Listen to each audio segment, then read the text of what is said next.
Hello, welcome back to Sapling Tarot. My name is Imogen and today I'm going to do the Happy Witch tag. This is an old, like 5 years old tag of Kellyanne Maddox's that has been resurrected by Tegan over Animals and Arcana and Isha and Raven over at Activist Witch. It is a lovely set of prompts. It feels very seasonally appropriate. I thought I would join in with my answers. If you watched the last video, you may recognise the sweet tones of my neighbourhood piper, which does feel very stereotypically Scottish. It's not as loud as it was last time, so I'm just going to hope it's like an okay kind of ambient noise rather than the piercing din that it was last time. So we've got a little bit of birdsong, a little bit of just kind of outdoor noise, and the piper. You're also just getting a bit of a tour of my space, I guess, as I'm trying to figure out where is the best, most comfortable, least energy hungry place for me to film. So anyway, all of that to one side, I will start with the prompts. Number one is, what makes you happiest about being a witch? I enjoy the mystery of it, I suppose, and developing a sense of comfort with the unknowable, with the uncertain, and kind of using that as a way to, I suppose, help build my kind of resilience and distress tolerance, I guess, because a lot of my practice is very kind of grounding and centering and land and seasonal cycles based. That kind of keeps me held in a way that means that I can manage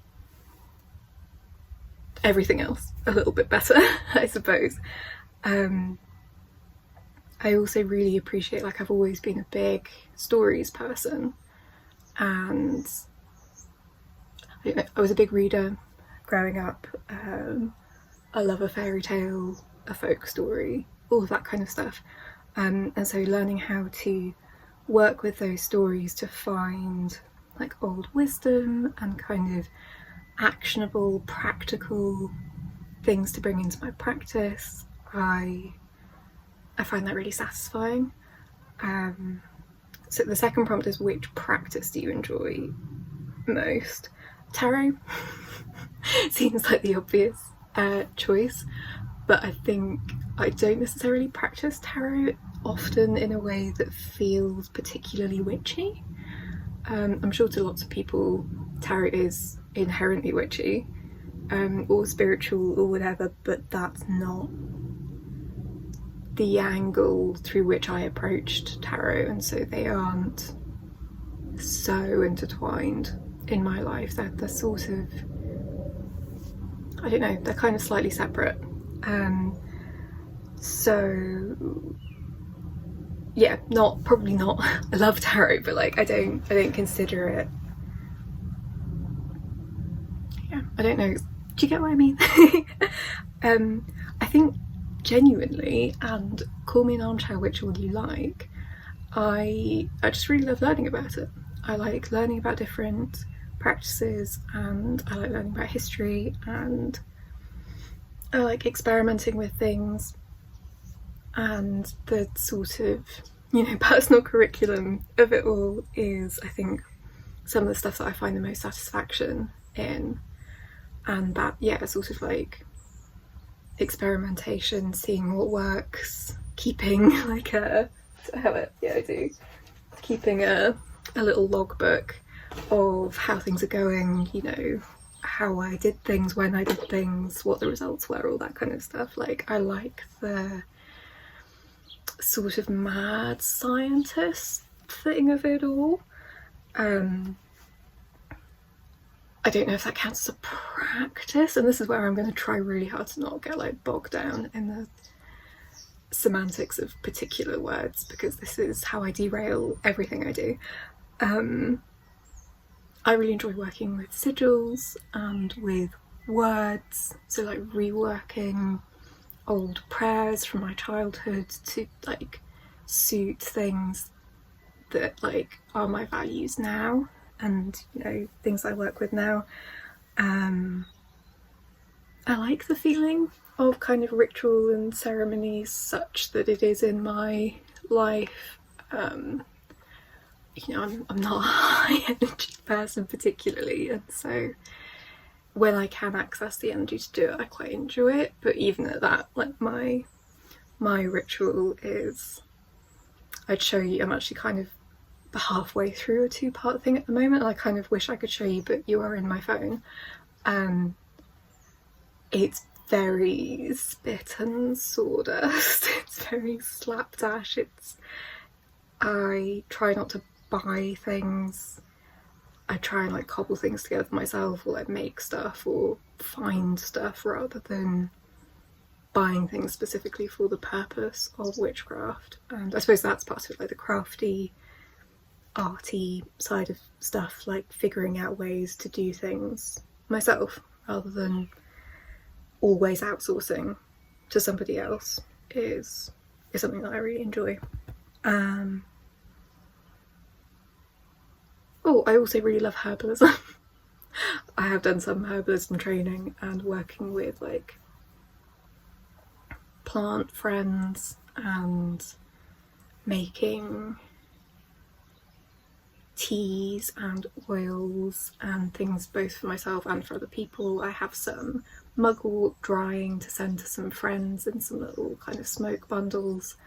That sort of thing makes me really happy. How have you changed as a result of your practice?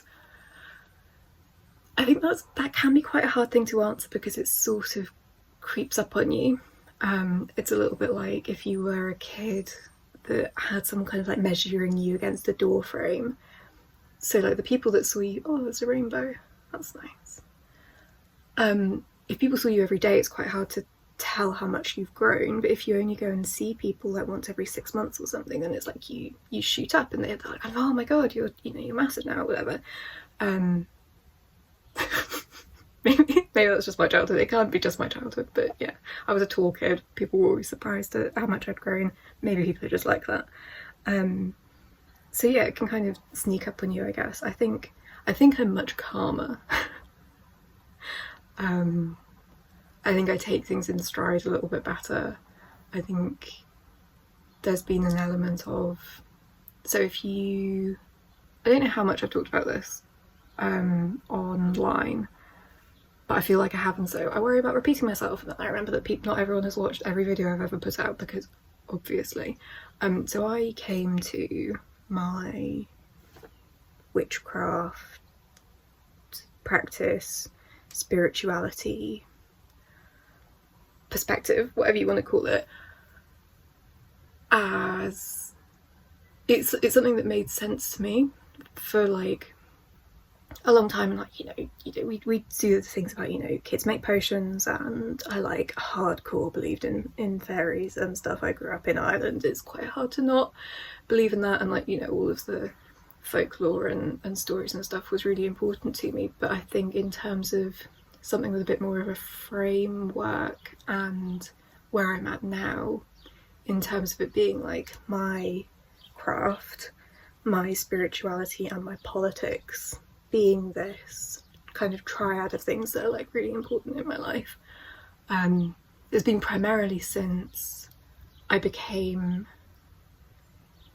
much more like obviously disabled. And it all came from the need to find a dynamic on life that meant that even though I couldn't work in the way that I had been, or show up in the way that I had been, which includes in like academia, in the workplace, in relationships and all of that, I had to find a way to find worth outside of essentially my productivity. And that was just sort of the final piece of this puzzle of where I've ended up now.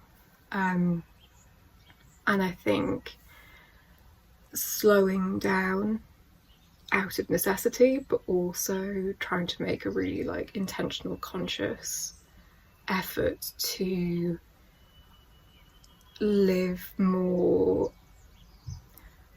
I really hope you can hear the piper, because this goes on all the time. And listen, I'm ADHD at the best of fucking times. Having this going on all the time, the idea that I can ever finish a thought is just... Of course now he shuts up. What was I saying? Oh, I know I didn't want to have to edit this.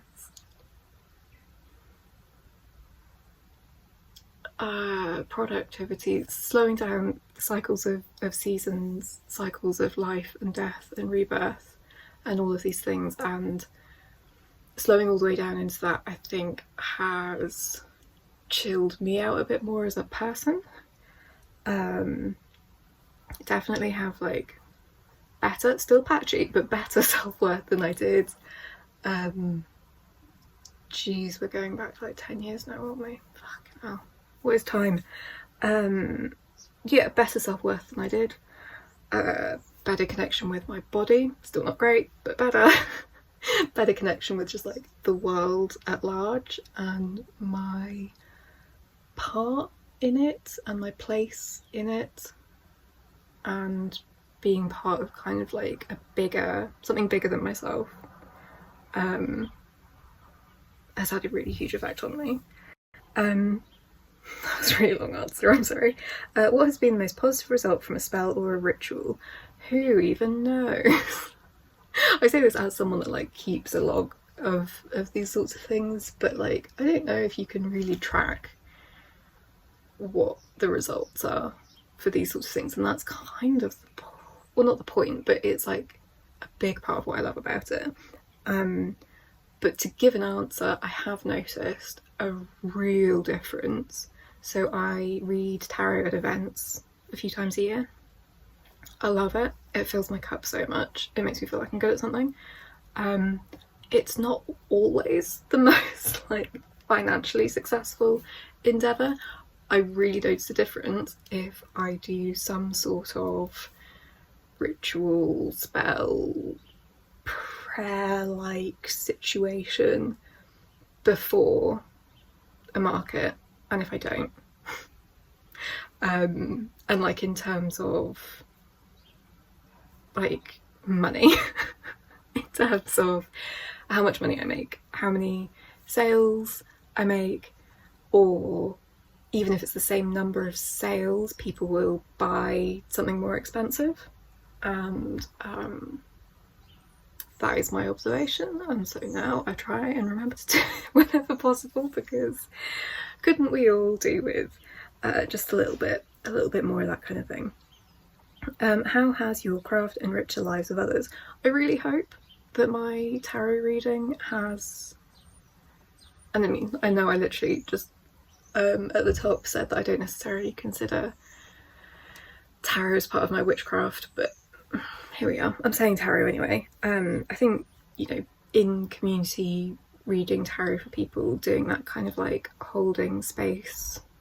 God, that phrase is so ruined now. I'm just like holding space for people and their worries, and so often things that I think they'd maybe feel like would be too trivial to take to therapy, but are obviously really getting to them, or things that are kind of, it's like a one-off thing, and so you wouldn't start going to therapy for it or whatever. Like there's this funny kind of middle ground of, but you would talk to a tarot reader about it, or some sort of like woo professional, and I think that's an incredible honour and privilege, and I really hope that the work that I do in that sphere enriches the lives of others. I also think that essentially because it makes my craft has such a huge part of me being like more chill and able to deal with shit, that means that I am in a better position for like showing up for people, not being an asshole, not being perpetually overwhelmed. I have been perpetually overwhelmed recently, and I have been leaning firmly into all of this. I'm gesturing, you can't see, I'm gesturing at like candles and books and charms and stuff beside you on my kind of, you're actually sitting on my altar working space, whatever you want to call it. Yeah, so like working with this is like one of my biggest coping mechanisms, coping strategies for the world being on fire. And so yeah, it like helps me boost my energy in some ways, sustain my energy in others, and just kind of generally be a little bit more able to show up. What are you looking forward to trying? So when I wrote these notes a few days ago. I've actually done some of this stuff. So am I gonna talk about it? Yeah, why not? So my notes say I've been laying the groundwork for starting some kind of hyper sigil creative writing work. I actually have the book. I feel very professional. Aidan Wachter's Weaving Fate, which is a really cool book, and I'm really grateful to Kelly Bear, I think, for mentioning his work. I got all 3 of them for my birthday in the summer. I'll be making my way through them, and they're really great. Yeah, so I'm excited to kind of give some of that a go, and I won't show you the bits because that feels really like intimate, but yeah, excited to give that a go. It's not really like witching, but it's all kind of layered in amongst everything. But like I've been doing more stuff around like Scottish folk practices because that is where I live. That is the land on which I reside. It is the land of a good portion of my ancestors, and so being part of like living traditions and keeping those things alive feels really important. And so I've been doing what I can. There's also a really great person on, I think she's on Instagram and TikTok, that Glasgow Witch. She's absolutely blown up, so you've probably heard of her if you are witchy curious. She has done some workshops and things, and she makes them free for people with Scottish postcodes, so you know I'm right on in there, and they've been fantastic. I really appreciate her just general teaching style. She has a really lovely voice, all of that good stuff. Also, I have just started doing more work with the Herb Crafters Tarot because I need to get back to my herb study stuff. I've like put it down. Oh no, it's all stuck together. Please don't tear. Okay, so in very Sylvie Tarot Magpie fashion, I have started a deck study of the Herb Crafters Tarot, and yeah, that's a shame. That's a real shame. I'll like try and colour those in. I'm so distracted by that. But yeah, so I've started doing that. We'll see how long I stick with it. It's like the framework of Sylvie's monthly daily practice is a daily practice. If you've been around, you know, I really try to abstain from setting myself daily practices, daily expectations of myself, because I know it just becomes another stick to hit myself with if I don't live up to it. So it will be a nows and when thing. I have numbered them for school PO season, which we are in now as I film this, I think. Yeah, I'm gonna keep working with it and like jotting stuff down from the guidebook and just having a nice time. I say I recognise a good, as in like I have relationships with at least half the deck in the plants, like I know them, they're like all my pals. Then there are some that I know from like cooking ingredients, so things like ginger doesn't grow here, but I'm familiar. And then there are some that we've never met. Friends of a friend, sure, but like we've never met. And I'm excited to get to know about those plants as well, just to, supplement my understanding. So yeah, that's what I'm looking forward to trying. I'm really trying to not get like in of like, but is that witchcraft, Imogen? Like, it doesn't matter, it doesn't fucking matter. What do you like most about the witchcraft community? This could be a whole video, and I'm trying to keep my videos shorter for my own sanity. but it's got to be Witches for Palestine, and everything that like represents to me, which is like finding people with shared interests and values. And how fucking amazing that is. Like how good is that? Like making friends as an adult is so hard, and to find people with shared interests and shared values, what a great time. And to do it for like, you know, an important cause and feeling like you're like doing something against the shit show that is the world. Incredible. And we're all over the world, and that feels really meaningful. I also think like just broadly, like, I mean, most of my community's online. My life is here. This is my bed. This is where my life lives. But so yeah, like online witchy community is a huge deal for me. People that get it, people that care about like nature and shit, people who are okay with being a little bit nerdy, and that if I start keeping a bird log aren't gonna think I'm weird, or might think I'm weird but think that that's charming rather than think that that's like so yeah, I mean, yeah, this could be a whole other video, and maybe I will try and come up with sufficient prompts to make this a whole video. How do you imagine your craft evolving? I don't know, and I think that's cool. It kind of goes back to what I was saying at the beginning, like the becoming okay with change, which for my fellow autistics, and I mean just humans in general, in fairness, not necessarily our favourite thing in the world, but learning to be excited by it rather than overwhelmed by it.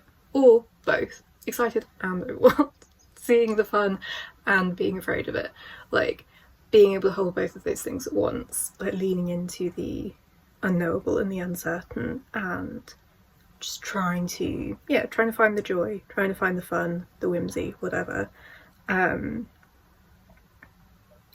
My practice is so low-key, which is why I don't talk about it a ton, because it's not sexy, it's not pretty, it's not anything I could even really take a photo of, because it would be like, what's that? So maybe I'd like to try something a bit more theatrical, not so I can take a picture of it, but just to see what that feels like. Like I see things in rituals of being like, dress in a certain colour and, you know, do this and that and the other thing, and I don't ever do that, I'm just always in my pyjamas. Yeah, I think that would be a bit fun, but I'm just generally kind of going like where the wind takes me, seeing what sparks my interest, just allowing things to evolve, trying not to hold too tightly onto anything. And yeah, that's it really. How do you keep your practice happy, healthy and productive? I had such a visceral reaction to this question, which is entirely my own baggage. I have a hard enough time being okay that my life isn't always happy, healthy and productive, and that it's okay that I'm not always happy, healthy or productive, and that it still matters and is important and valuable. But that is just me overthinking this.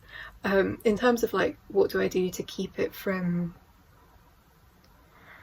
I don't know, spiraling or becoming too all-consuming, or I don't know what the negative, so the unhappy, unhealthy and unproductive thing, like I don't really know what that would look like, but I suppose essentially I work to my own schedule and I take my time, I work at my own speed, I try really hard to not like compare what I'm doing to others or to give myself any sort of, you know, like the daily practice thing. I try to be aware of my own limitations but not limit myself, and like I'm constantly kind of trying to walk that line. And I suppose that's the case for everything in my life, really, is that I'm just sort of treading that path and, you know, veering one way or the other pretty frequently, but like, yeah, doing my best. A piece of advice for other witches. I mean, who the fuck am I to be giving anyone advice about their witchcraft? But if I was to, and if you were in the market for some witchcraft advice, I would say relax. Lean into the whimsy and the silliness, and it is going to feel weird, and just gently, if you can, find the part of yourself that is your kind of self-censor, you know, kind of the cop inside your head, as it were, that is saying this is stupid, this isn't real, you know, you're wasting time, you're being silly, like any of those sorts of things. And just gently, you know, it's trying to protect you, just gently say, just for a minute, could you like just go sit over there? I'm gonna have some fun with this. Just you can come back. You can come back in a bit. You're not being exiled. You're not in trouble. But you just want to go and have like a sit down. Just go have a rest for a minute.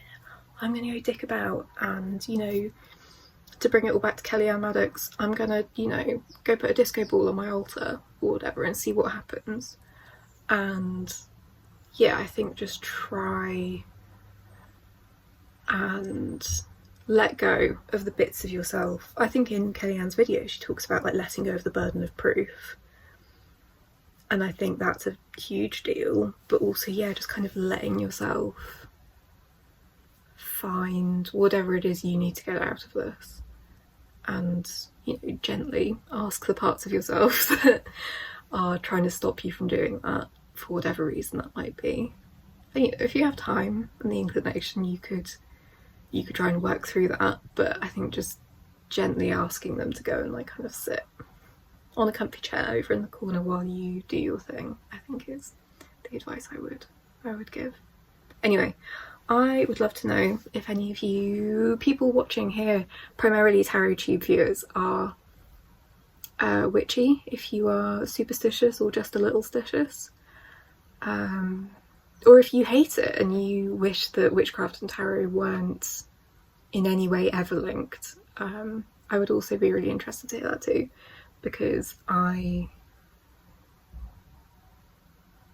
have a lot of skepticism and cynicism that lives in me as well. I get it. I also, you know, it's the both and thing. I also get an awful lot from this. And I have a lot of really great people in my life who get an awful lot from this. And both can be true at once.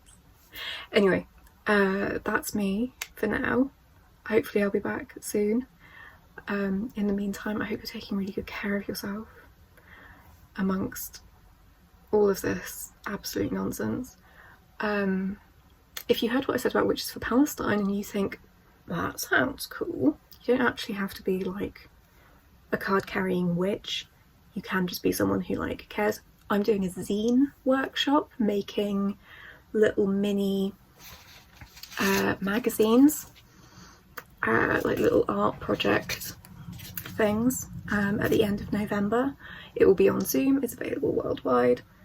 There will be playback available, you'll get free shit.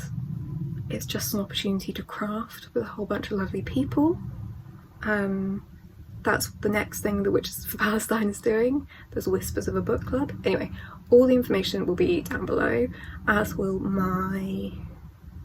be my links to various things where you can book a tarot reading with me. You can buy my zines or get zines for free. What else is there? There's some other crowdfundy type situations. One of my good friends is trying to get a wheelchair. Would really be very, very cool if you could chip in on that. Yeah, anyway, like I said, I really hope you're taking good care of yourself, and I will catch you in the next one. Bye!